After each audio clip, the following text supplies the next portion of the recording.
শিবকেই কেন মহাদেব বলা হয়? অন্য কোনো দেবতাকে কেন বলা হয় না? সেই কারণ মহাদেবের মধ্যে ওনার মধ্যে এমন এক বিশেষ গুণ রয়েছে যা অন্য কারোর নেই।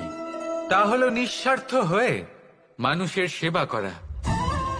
যদি প্রয়োজন পড়ে, যদি সৃষ্টির পথে বিনাশের কালো মেঘ ছেয়ে থাকে, তখন নিজের প্রাণের চিন্তা না করে হলাহল পান করার জন্য প্রস্তুত থাকেন মহাদেব। আর এই অদ্বিতীয় ত্যাগের জন্যই শিবকে মহাদেব বলে ডাকা হয়। এবার যদি কোনো মানুষও নিঃস্বার্থ ভাবনার দ্বারা নিজেকে অর্পণ করে দেয় এই জগতের কল্যাণের জন্য, মানুষের সেবার জন্য, তাহলে তিনিও মহাপুরুষ, মহামানব হতে পারেন। যদি কেউ অভুক্ত থাকেন তাহলে নিজের থালা থেকে অর্ধেক খাবার তাকে দিয়ে দিন।